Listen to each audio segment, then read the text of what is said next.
Welcome to Awesome Movie Year, the podcast where we take a look back at an awesome year for movies, which is every year.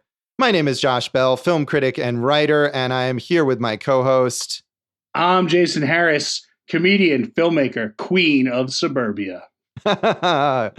You are the queen of suburbia, and I think you have some familiarity with the suburbia of the film that we're about to talk about.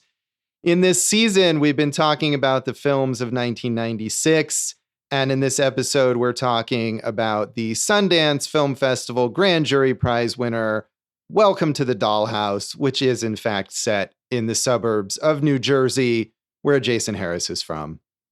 It was a trip down memory lane in many ways, this one, Josh. Yeah, I'm sure that it was.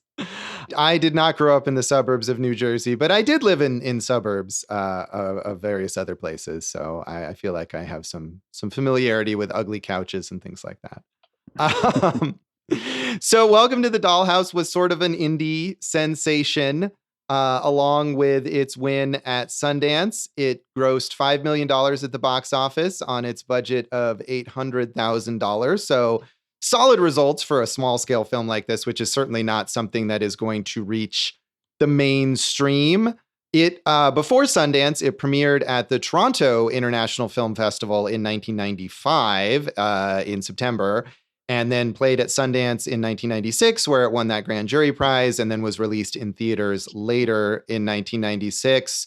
It also won an Independent Spirit Award for the Best Debut Performance by Heather Matarazzo, who plays the main character, Dawn Wiener, the awkward seventh grader in suburban New Jersey. Was nominated for several other Independent Spirit Awards, including Best Feature, Best Director for Todd Solondz, Best Supporting Male for Matthew Faber, who plays Dawn's also awkward and nerdy brother, and another Best Debut Performance for Brendan Sexton III, who plays Dawn's boyfriend/rapist, I guess maybe we could call him. Well, I mean, he technically never raped her, Josh. So. That is true. He only threatened to rape her at knife point, but we can make a point in his favor that he did not follow through. Right. I mean, if you want to be honest about the movie, you have to say that he didn't do that. He just threatened rape repeatedly, telling her where to be and when for the raping. That is true, but he did not follow through with that.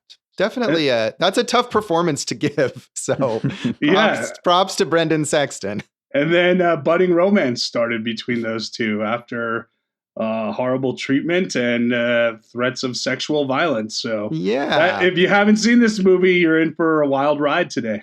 Fun stuff in Welcome to the Dollhouse, the chronicle of the awkward and very unpleasant Dawn Wiener, played by Heather Matarazzo.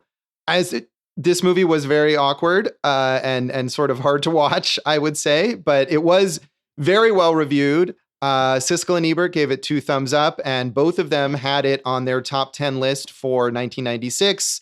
Ebert had it at number 5, and Siskel had it at number 8 in his review. And I always love that. We've talked about this, I think, numerous times, but I always enjoy the Roger Ebert reviews where he decides to reminisce about his own childhood when he's reviewing movies. So hopefully this you're not going to a point where he said he once threatened a fellow classmate with rape at knife point. No, he did not. But there's some, I don't know. Ebert maybe wasn't always the most upstanding, but no, he was on the receiving end, it sounds like, of the bullying when he was a child.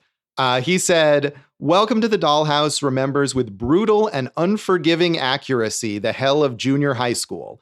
Many movies reconstruct those years as a sort of adolescent paradise. It's a shock watching this film to remember how cruel kids can be to one another and how deeply the wounds cut.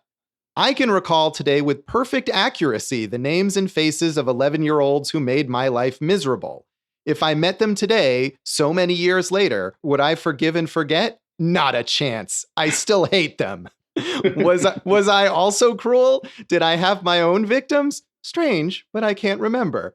And then later he says, "If you can see this movie without making a mental hit list of the kids who made your 11th year a torment, then you are kinder or luckier than me." So It's funny because, as you said, as you alluded to, I grew up in suburban New Jersey where this movie takes place. And yeah, they were all mean to each other, but like what we consider today bullying was just part of like, these are how kids are back in the day. Like if I saw the kids who like tormented me, well, I would probably be like, yeah, we're cool. And if there were kids who thought I tormented them, which I'm sure there were, we were all growing up and making mistakes, I would apologize and be like, I hope I can buy you a beverage of your choice. Well, that's very, very big of you. I can't say that. I mean, you're right, I suppose, that some of the behavior that we see in this movie was not considered by some people at the time to be unacceptable, or it was viewed as just sort of like a fact of growing up. But I don't think that makes it in any way okay. I mean, I don't think the movie is trying to say that the way that people behave in this movie is like acceptable at all. I agree. I agree with all of that. I'm, as we often do on this show, we have to put it in the time period where, one, it was made, and two, if it's reflective of a different time period, which this is both, right? This is reflective of that kind of mid-90s era, and then probably also what it was like for Todd Solondz growing up, So I'm just saying, the needles move, and we respect that and try to become better. But yeah, it is. I mean, dude, this was like so much of this just was like a part of life growing up. Not the knife point rape threats, of course, but well, but I mean, like for instance, they use the word faggot constantly, right? They do. Dave, you grew up in Pennsylvania, Mm-hmm. I'm sure you heard that, and you look, guilty as charged. I'm sure I've used that word derogatorily, and I'm glad I have matured way past then and, have learned that. But I think it's tougher for kids, and I still think kids today probably use it, hopefully not as much. But yeah, I mean, I do think this was an honest look, neither pro nor con of that growing up experience. Well, I think it's an honest look, but to say that it's neither pro or con, I think is completely wrong. It's completely con.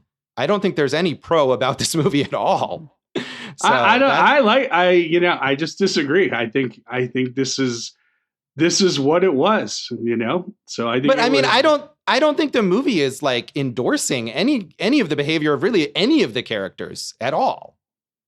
I'm not saying it's endorsing it. I said it's neither pro nor con. Well, it's a neutral look at it. It's neutral. Okay. Yeah. I mean, I don't even see it as neutral. To me, the tone of this movie is everyone in this movie is terrible. And these are awful that's people. The sort of tone of all of Todd Solondz's work. But I mean, yeah, I don't see it as neutral. I see it as entirely con. And see, Josh, I think that's one of the strengths of this movie is that like you're not seeing one character being bullied. You're seeing everyone being a horrible asshole to each other, and I think that shows just kind of how it permeated that culture.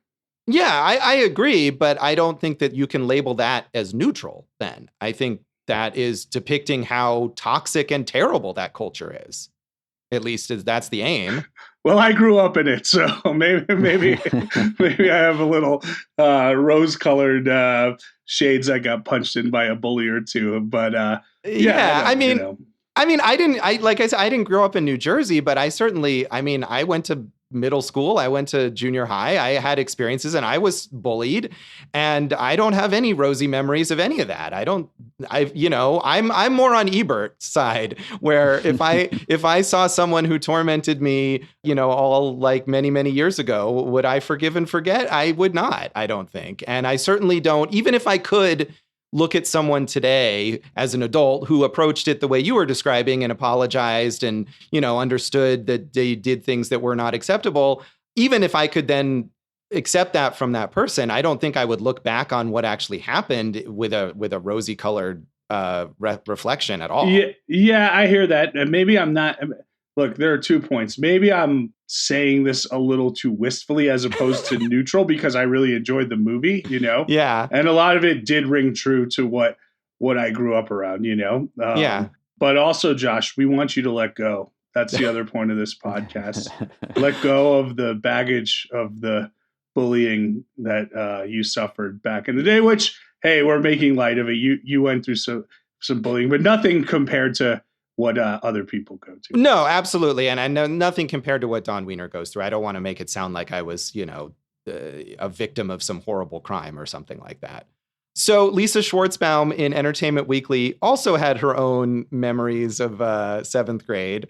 She said, it's a scientific fact that humans are never crueler to one another than during the junior high school years. If your seventh grade graduate's fists don't clench in anxious empathy during the movie's opening scene as Dawn carries her awful tray full of barfy food into the hideous school cafeteria filled with horrible schoolmates desperately searching for a safe place to sit, then you were educated by homeschooling.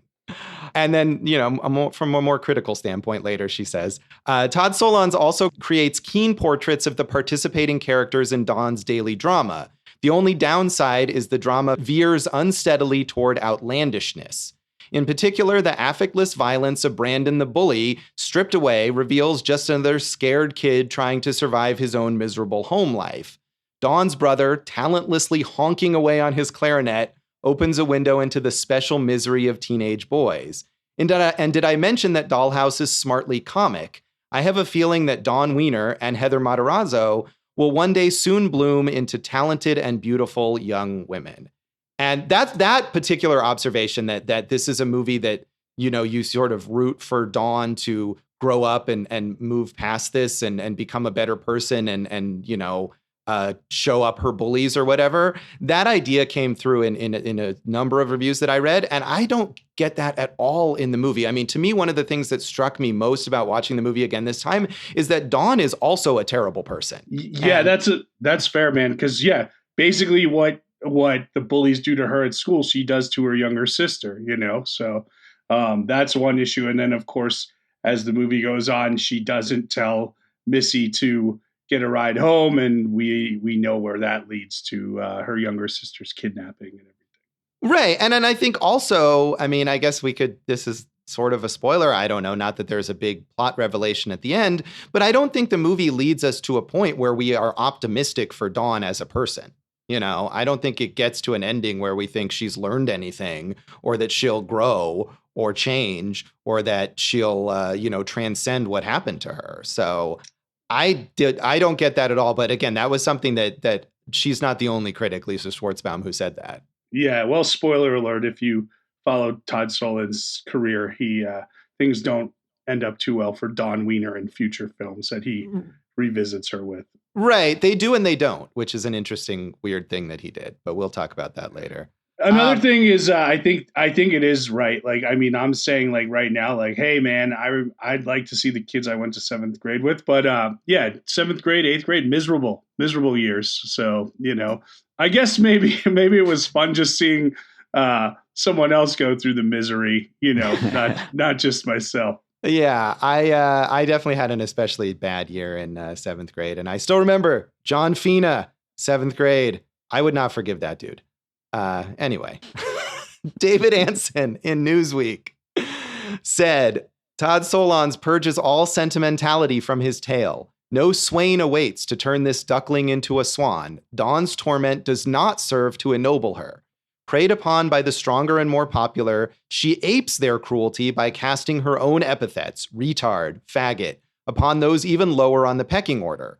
The beauty of Welcome to the Dollhouse is its poker-faced objectivity, which neither condescends to its pubescent victim nor romantically inflates her plight. Solondz, whose film won the top prize at Sundance, refuses to let the audience traffic in nostalgia. You'll laugh and wince simultaneously and be very grateful that you'll never be 11 again. And that's more closer to my reaction. Again, I don't think this movie gives Dawn any sort of redemption or nobility at all.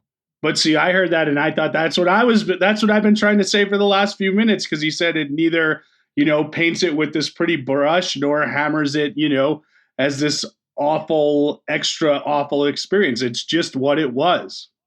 No, but see, what he says is it doesn't condescend to her and it doesn't romantically inflate her. But I don't think he's saying that it doesn't judge or that it's neutral from a moral standpoint. But I guess we kind of, I don't know. And I mean, I'm not necessarily like entirely in disagreement with what you're saying there. In part, one of the things that I don't like about Todd Solondz's work is that it is sort of like unsentimentally cruel, and that is not that it's neutral per se, but that it doesn't have any sympathy for any of the people in any of the characters. So you could sort of interpret that as a kind of a neutrality in a way, I guess. Sure. And I think, again, that was one of the things I liked about it was, I mean, I could totally see someone watching this and being like, this movie is, warped or disgusting or not, just mean. And like, I laughed at so much of it, that I think maybe it's a sense of humor thing also. So, we all have our personal taste, but I thought it was like, he was extra cruel to every character there. So, yes. And I laughed at a lot of it, Yeah. All right. Yeah. I didn't really this time. Which was, I mean, it was interesting because, okay, so I had seen this movie before, probably in 1996 or 1997. This is one of those movies. I think a lot of the movies, especially on the indie level that we talked about this season, is something that I had heard about or read about in, some magazine or something, maybe even Entertainment Weekly, that was helping me figure out what were cool, smaller things. And I rented it on video. And I think I liked it at the time, but I honestly don't remember. I remember having seen it, but I didn't really remember much of my reaction at all. So had you seen it before, Jason? Yeah, probably around the same time. I saw it on video and I did like it. And I liked it again this time. I can see from a writing standpoint how you could say like, oh, it just feels like a bunch of sketches put together, or maybe it's the reality is a little heightened or not grounded. But I feel like, I don't know, man, I just, the characters are so weird and awkward, and I got so many laughs out of it. It was just fun for me to watch. Yeah, see, I didn't laugh. That was the other thing. I don't know if I laughed at it the first time, but I didn't really find anything about it funny this time. So, Dave, have you seen this, Dave? I have. It's been a while though. I tried to rewatch it. I didn't get a chance to. But I was laughing at the trailer though. Yeah, it's kind of a chore to watch. I felt like. I mean, it's a very short movie, but it felt like, for me, like a lot of effort to get through. And I have watched movies like that recently, comedies that just don't add up, and man, it's like it takes time and effort. This was a breeze for me. I could watch it again right now. So, oh yeah, I definitely would not want to do that. But we'll talk more about that then. We come back in a moment and get into our general thoughts on Welcome to the Dollhouse.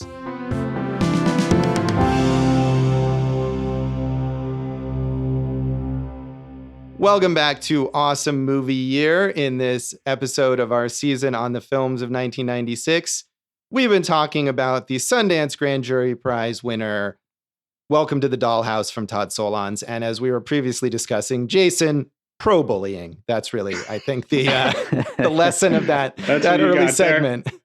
Yeah, I am not pro-bullying. Let me go on the record. In fact, I'm pro beating up the bully, as a matter of fact. Fight back against the bullies, everybody. Yeah. I don't know if that's really that much better, though, because as we learned, it just makes you into a bully then when you fight back. That's, I feel like, the lesson of this movie is that, and you've missed it. And well, now we're going to get into a philosophical discussion. If you don't fight back, then the bully's going to keep bullying you. Yeah, that's possible. But the other possibility is that you do fight back and the bully keeps bullying you, and then you have become a violent person and a cruel person yourself, and no one wins. It's a sick, sadistic, twisted world of junior high school. And yeah, we would all prefer no bullies. But like I said, we would. You dealt with it. I'm sure I dealt with the mean girls, but they were boys. And I don't know. I guess it was just so unflinching and so unapologetic and so cruel to everybody. That's what I liked about this. And all the characters, at least the kids, have not developed into human beings yet. So they all have these weird dreams that are unattainable. Where like Mark, right? That's the older brother, Mark. He just wants to get into a good school. Is that his name? Yeah, it is. It is. I feel like he's portrayed as like incredibly nerdy and clearly good at computer science. I mean, he manages to tutor Steve, the burnout rocker guy, into getting an A in computer science. Like that, he's got to be pretty good at computer science to do that. So I feel like his dream of going to a good college is probably more attainable than Steve's dream of becoming a rock star, which will definitely never happen. Right. Steve goes to New York to become a rock star. I'm not saying Mark won't get into a good college. I'm saying I think he will look back and say, man, I worked so hard to get into a good college. I missed out on a lot of life, Right. Well, that's the point. I think there's that one weird scene that's never followed up on where he reads the letter from his like summer camp girlfriend who's like, why aren't you responding to me? And if you don't respond, then I'll assume we're not together. And he just kind of folds it up. And obviously he feels like his computer science is more important. So, which I thought that was a weird moment, but you're right. That reflects what you were just saying. Yeah, that is a weird scene and really not from the point of view of most of the movie. But and then Dawn, of course, has the age old crush on the high school boy. And she was going to profess her love to him, even if he's hooking up with another girl at the time. And it's just horribly, horribly misguided youth in this instance. Yeah. Well, and yes, that's true. The youth are all misguided, but the adults aren't any better. I mean, Dawn's parents are terrible. They treat her like shit. They favor her annoying, precocious little sister who always wears a tutu. They always take the side of the person who's against her. And when she runs away, they don't even care. They're annoyed at the fact that she's gone. So the teachers treat her. Nobody is good. There's nobody in this movie that you can point to who's turned out well. Well, Josh, you're kind of exactly like the mom, because when Dawn gets in trouble for shooting a spitball that hits the teacher in the eye, and then many, many weeks later, when we revisit that teacher, she's still wearing an eye patch because of the spitball, which is a very funny callback. But anyway, she's in the principal's office and her parents are called in, and Dawn says, I was just trying to fight back, talking about the bullies who were bullying her. And Dawn's mom says, who told you to fight back?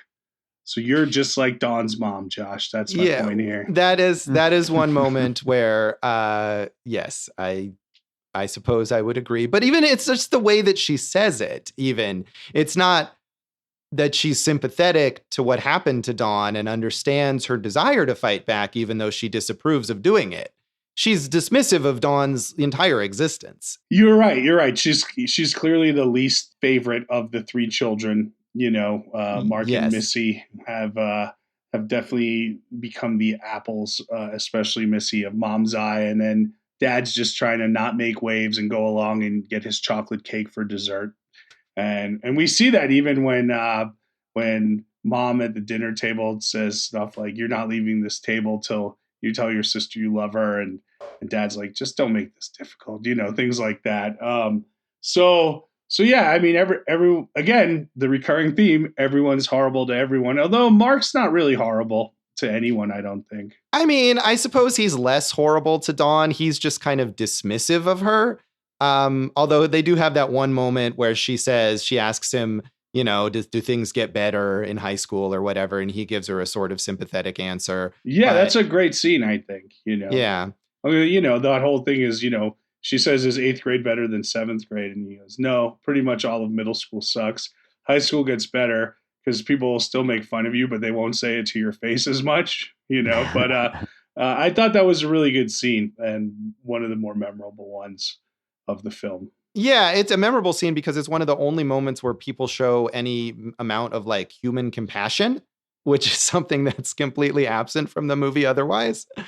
So, yeah, I mean, I guess you could argue that Mark is slightly less horrible to her, although he really just cares about his college application and doesn't care about her. And his garage rock baby. And he doesn't even care about the garage rock. He only cares about the band as a way to facilitate his college application, as an extracurricular activity that he can put on his resume or whatever. He's not like Steve. He's not trying to be a rock star while he plays his clarinet. Well, he wrote, I mean, look, let's give the Quadratics their credit. They did play the Wieners' 20th anniversary party, which featured an original composition by Mark, talking about all of the parents' accomplishments throughout time. That's true. Dad's the breadwinner of breadwinners there. Yeah, I thought the original music by the Quadratics was maybe a little too unrealistically accomplished, especially the like theme song to the movie, Welcome to the Dollhouse, which is quite a catchy, nice little song. And that, of course, was, not performed by the actors, but as a representative of like these college idiots or high school idiots, I didn't believe it. I felt like they were too good. Did you recognize one of the other band members? I did. Yeah, I was going to talk about that later. But yes, Ken Lung, who we all know mainly from Lost, plays, I forget what his name was. Barry? The keyboard. Yeah, I think Barry, the keyboard player. Looks very different. I didn't recognize him. I only noticed when I saw his name in the credits. I agree. That's how, just researching the film, that's how I figured it out too. But that was kind of a fun thing. Yeah. This is almost like something I'm going to have to bring up in a therapy session, Josh, because you keep making all these good points about how horrible people are to each other in this film. And I'm just like, yeah, wasn't that hilarious? Wasn't that enjoyable? Like, for example, like there's this great line after Brandon and Dawn are in there, like in the Special People's Clubhouse, which is the clubhouse she and her neighbor Ralphie made in the backyard. And well, this is when they're in the clubhouse, I guess. And Brandon says to Dawn, he goes, "Why do you hang out with that faggot?" And she says, "Just because he's a faggot doesn't mean he's an asshole." And I thought that pretty much summed up like the entire relationship of every single person in this movie to a T. Yeah, where it's just like one insult replaced with a different insult. Right. Dawn tries to protect Troy, another nerd from the bullies, and she asks, "Are you all right, Troy?" after they stop punching him, and he goes, "Leave me alone, wiener dog," which is her nickname, and runs away. So but that's what I'm saying. Everyone is horrible in a way that it's almost like Arrested Development. No one has any emotional development at all, or the ability to develop emotionally here. That is true. Arrested Development, another thing people love that I don't like, but that's a separate conversation. I will say, though, even though I didn't like, I was sort of surprised, maybe not as much as I would have been, but somewhat surprised at least that I didn't like this. I really didn't like this movie this time, having remembered I thought liking it. But I will say, even though I didn't really laugh at anything in this movie, I don't think it's problematic to laugh. I mean, I think it's okay. You can laugh at the horrible things in this movie, and it doesn't mean you don't think that they're horrible. So I don't think it's bad that you laughed at stuff. It doesn't reflect poorly on you from like a moral standpoint. Yeah, I'm definitely not, pro beating people up and doing all these things. But because it's weird if you were saying that, then we've already talked about all the critical acclaim this got, Josh. So you're missing the boat on this one, buddy. Oh, no, I am. And I mean, I was just trying to defend you when you were saying maybe it was concerning that you need to talk to your therapist about having laughed at the movie. And I'm saying it's okay. You can laugh. Josh. Thank you. I mean, I don't know what your therapist would think, but I feel like it's all right. So I laughed a lot, like I said. Josh, what were the things you did like? You had to like Heather Matarazzo. She's great in this movie. I mean, her performance is good. She's effectively playing this incredibly awkward, unpleasant person. So yeah, especially to have done that I think she was 13 at the time and she's playing an 11-year-old. Absolutely. It's an impressive performance. And as I was saying earlier about Brendan Sexton, who also really hadn't acted before, it's not easy to play that kind of, quasi rapist or whatever, aspiring rapist, maybe we could call him. He calls her on the phone and he says, "Tomorrow, 3:00, meet me after school. I'm going to rape you." And it's so shocking to hear. It is so shocking to hear. Like, how do you react to that as an audience member? Because it's at once like horrible and ridiculous the way it's presented.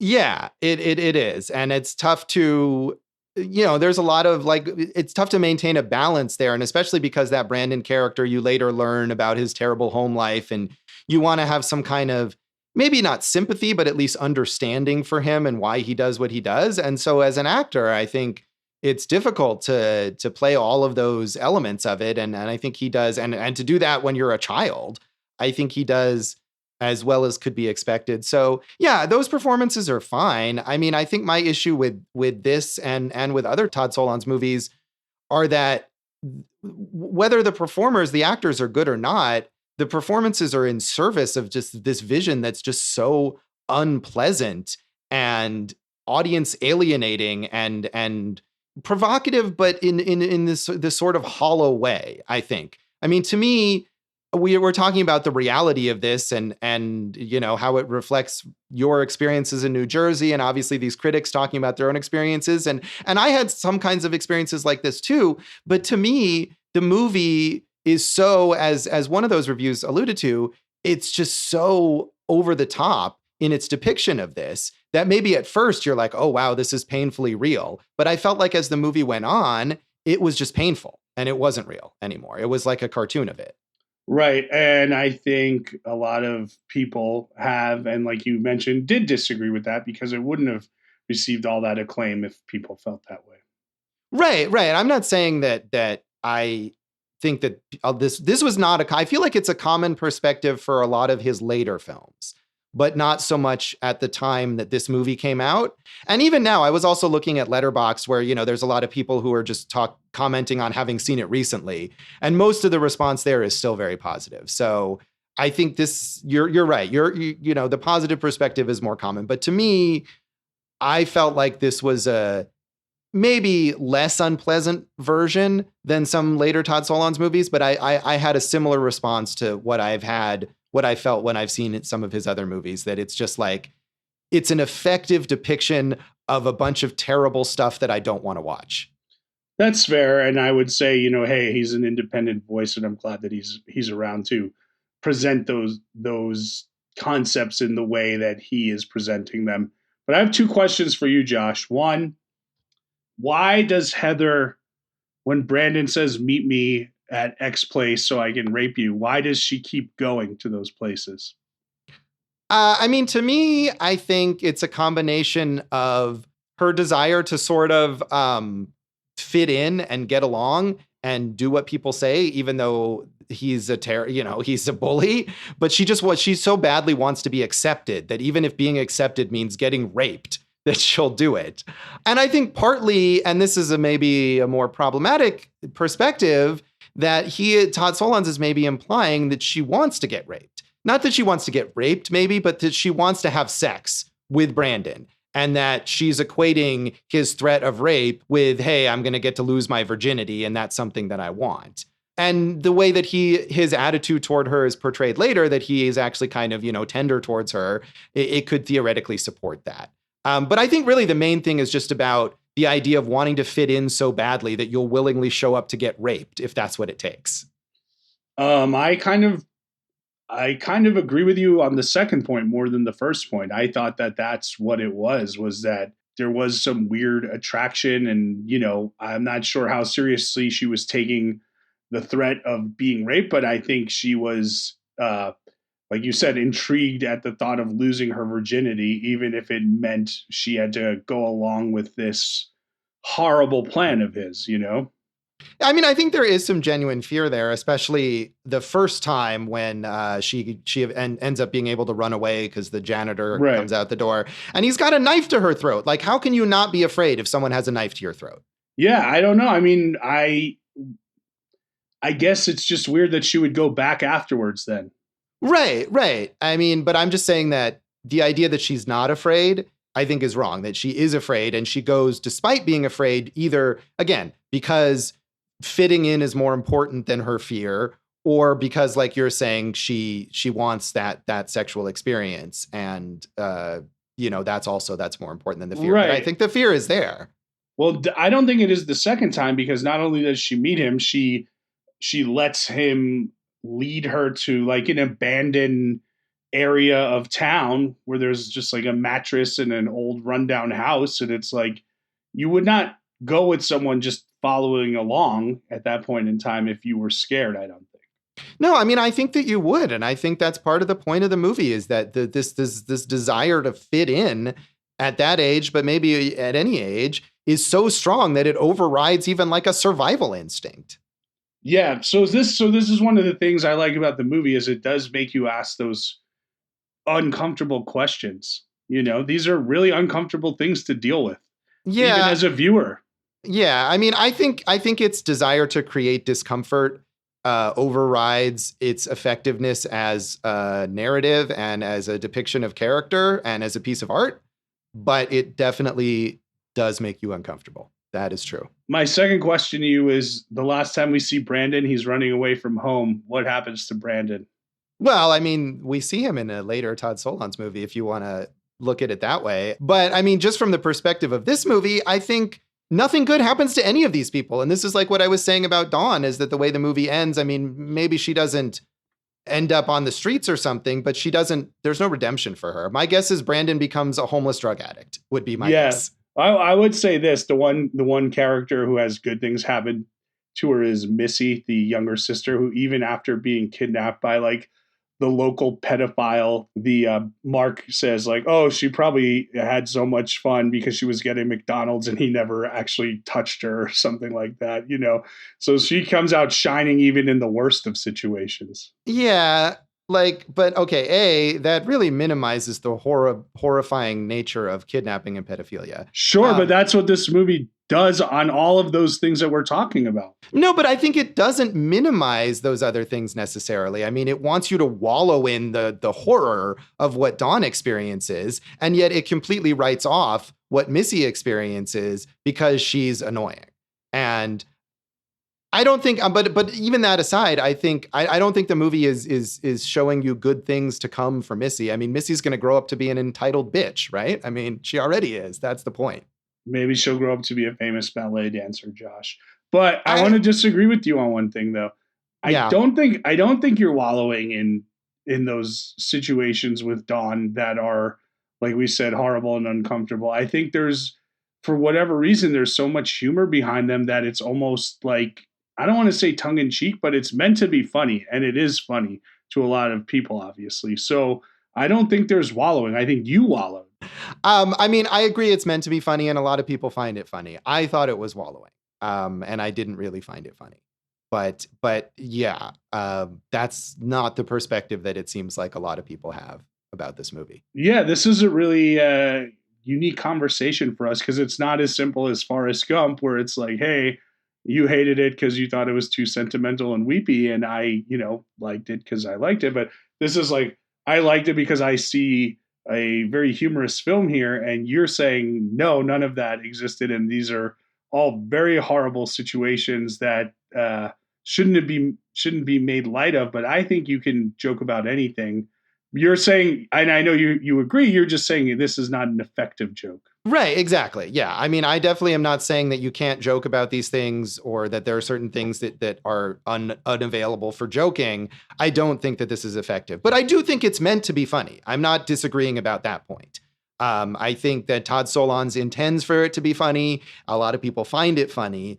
I don't think that it is effective. And I find his perspective in this and his other films just very shallow and empty and provocative for no particular benefit. And I think this is a more palatable version of this than his other work is, maybe. But it's still, again, watching it this time, I wasn't quite sure what I would think of it. And as it was going on, I was trying to find, I was like, wait, so what is it? Where is something in this movie that I can like, that I liked? What did I like about this? And I don't know. I will say I appreciated, I think from a design standpoint, like the production design and especially the costume design in this movie is very effectively ugly. I love how like literally every outfit that every character wears in this entire movie is extremely hideous and also accurate to what people wore at the time. I thought there was a lot of nice fashion. It was bright and obnoxious a lot of the time. I'm not going to say every character wore something hideous. Brandon just wore jeans and flannels. He was grungy, but I guess, yeah. But I know what you mean there. Yes. Yeah, I mean, I feel like it's deliberate. I mean, especially the way that Dawn dresses is just like incredibly garish and awful. Attention seeking, perhaps there. And her mom's the same way, the way she dresses. But yeah, I mean, Steve, Mark, those guys dress normally. Yeah, but I mean, again, I think even if they are dressing normally, it reminded me just how hideous the way everyone dressed in 1996. Right. I mean, and myself included, I'm sure. Yeah, it does capture a vibe of the suburbs pretty well there. Yeah, and I did like for example, the incredibly hideous cake that the parents get for their anniversary with the pictures of their faces that look nothing like them. Yeah, so details like that I found amusing. One random thing when Dawn's neighbor Ralphie, who is her best friend that she kind of throws aside, and he calls her on the phone, and for some reason there's this like striping on his phone that matches the striping on his shirt. And I don't know why that was, but I just found that a weirdly amusing detail. I mean, you want to talk about a brutal scene. He's calling and Missy picks up the phone and Dawn refuses to talk to him and it's just blasting him with insult after insult after insult. And he's just there listening and can't really do anything about it. And I mean, Ralphie's big line to Brandon in the movie is, you think you're such hot shit, but really you're just cold diarrhea. So, everyone is a dick to everyone, Josh. That's kind of where we're at. That is where we're at. So do we want to give this movie a rating out of, I don't know. Clarinets? There you go. That's innocuous. How many clarinets do you want to give this? I give it 3.5 clarinets, man. 3.5, and I'm guessing you are not going to agree. No. I'm going to give it 2 clarinets out of 5. That's a really low rating for you. I mean, it's higher than I would rate. I was looking at other Todd Solondz. Well, maybe not every other, but I definitely had rated Happiness 1 star out of 5 on Letterboxd. I noticed. So I haven't seen Happiness since it came out, but I remember that was a brutally difficult movie to watch as well. Yeah. Well, we'll talk about that one then and other related things for the legacy of Welcome to the Dollhouse when we come right back.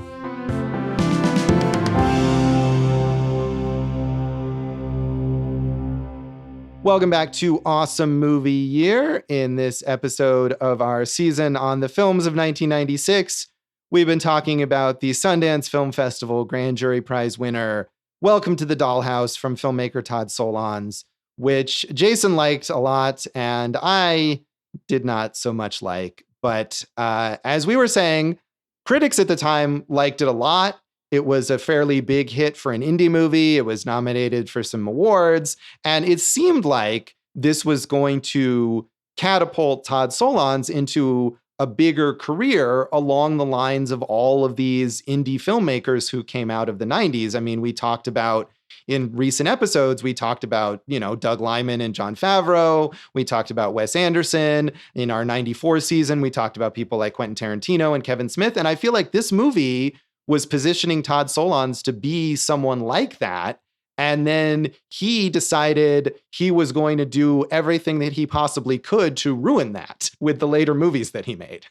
Yeah, I think when we were talking about it on the phone, you had said like he just wanted to alienate as many people who like his work as possible, which I think is fair. I mean, I was such a fan of this movie, and then I saw Happiness, and I think I saw Storytelling, and then by the end of Storytelling, I was like, I'm good on Todd Solondz. So I haven't really seen anything else since then. Yeah, I mean, Happiness, like I was saying, it's been a while. It was only because I remembered I could look up what rating I had given it, but I remember just absolutely loathing that movie. And the only other one, I don't think, I may have seen Storytelling, but I can't remember. And I did see Palindromes, which was his next movie, I think, after Storytelling. And I looked up, I had written a review of that for Las Vegas Weekly, and I was actually sort of generous. I think I gave it 2.5 stars and was basically like, oh, here's some more Todd Solondz bullshit, was essentially the tone of my review.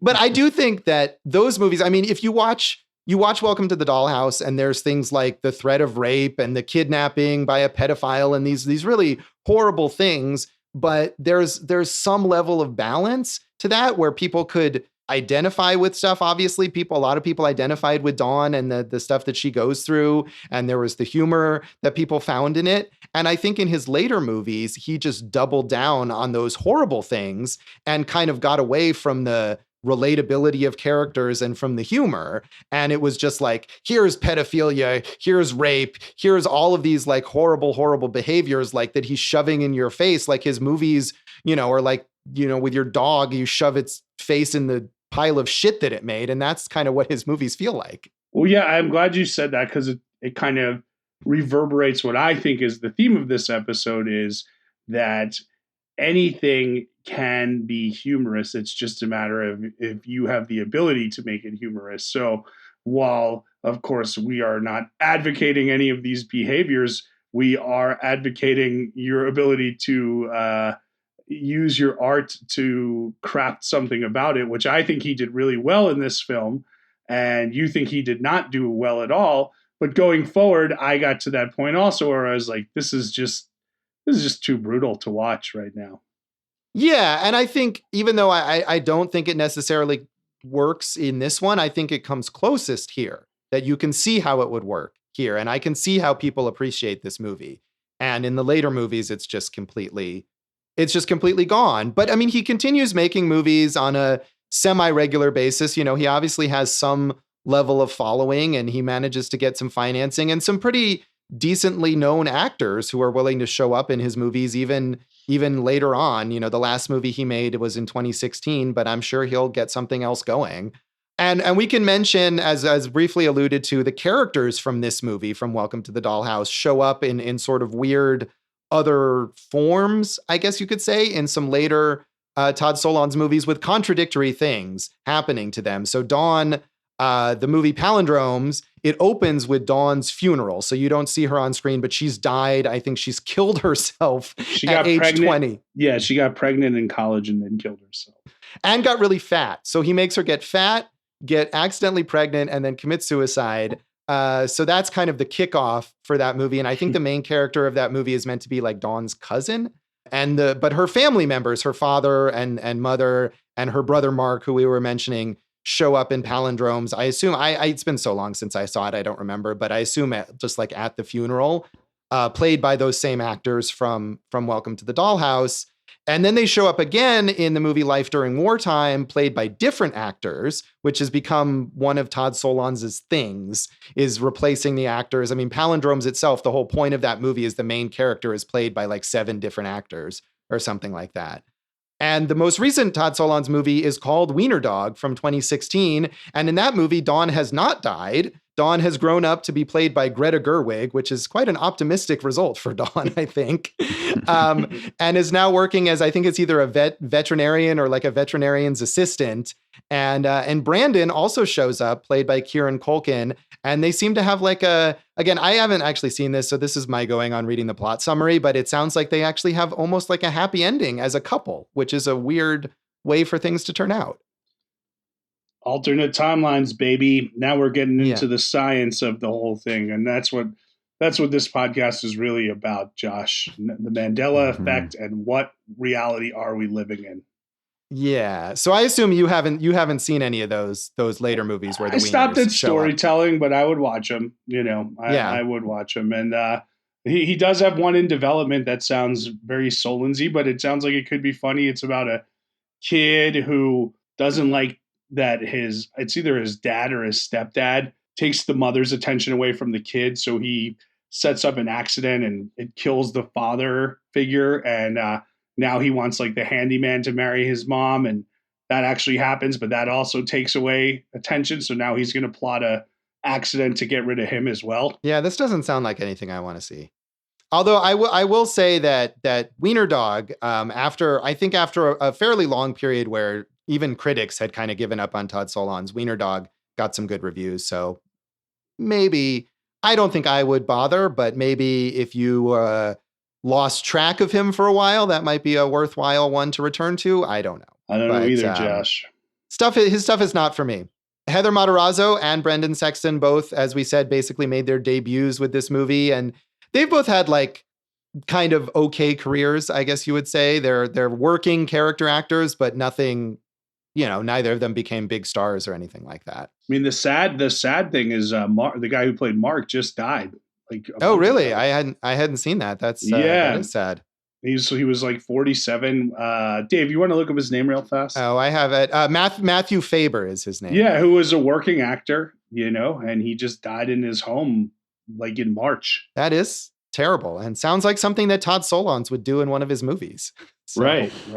Yeah, well, that's a sad note to end on. The only other legacy thing I noted down was we already mentioned the debut of good old Ken Leung, who we both know from Lost as Miles, but he's also a working actor. He's been on various TV shows and stuff. So he had a good subplot in The Sopranos with Junior Soprano when they were both in like a mental institution, and he was going to become Junior's kind of right-hand man in crime. I have not seen that, but I always liked him on Lost, and he came a long way from being the keyboard player in the Quadratics. So good for him. Any other things about the legacy that you wanted to mention, Jason? No, other than you've really made me re-examine what I find funny, Josh. I have a lot of self-reflection to do after this film, after this episode, and it's going to be a tough road to hoe for me. Well, I think it's always interesting when the episodes lead to your self-reflection, like in Margot at the Wedding. So I think that qualifies this episode as a success. So it's just so strange to me that I could see this, because you and I, we have similar senses of humor in a lot of areas, and yeah, it's so weird to me that I could find it so funny and you find it so completely not funny. Yeah, I mean, that's the subjectivity of comedy, and again, as I said, like, you're not the only one. The general response to this movie is to find it funny. So I'm the outlier here, not you, if that makes you feel any better. Oh, I feel so much better. Now I know why John Fina used to beat you up so much. Call back. All right. Call back. Thank you. Good old John Fina. I hope John Fina is listening to this podcast. So that's Welcome to the Dollhouse. And that's this episode of Awesome Movie Year. You can bully us on social media. Please don't. We don't like being bullied on social media, but we do like interacting and talking with you guys in a positive manner, and having your opinions heard on this or any other film. I'm at Jason Harris Comedy on Facebook and Instagram, J Harris Comedy on Twitter. Go for Jason.com, just taking over the World Wide Web as a site to behold. Then we're at awesomemovieyear.com, which is just, spoiler alert, it's just our feed of episodes. But hey, if you missed one, that's a good place to look. And we're at Awesome Movie Year on Facebook and Instagram, Awesome Movie Pod on Twitter. I am at joshbellahateseverything.com, Josh Bella Hates Everything on Facebook, and at Signal Bleed on Twitter. What do we have for our next episode, Jason? Well, let's let Dave plug his socials first.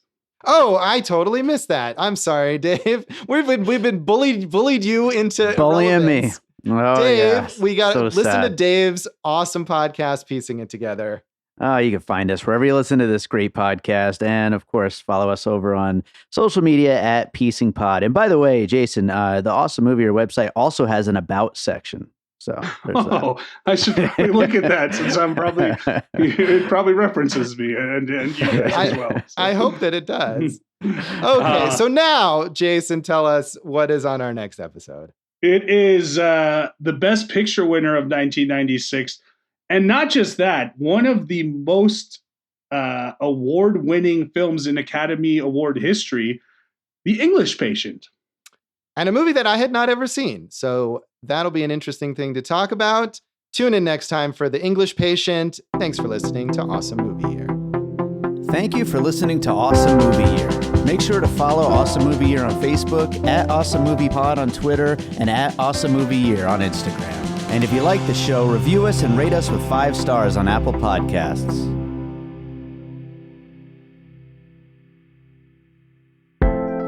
An All Points West production, produced by David Rosen in Las Vegas.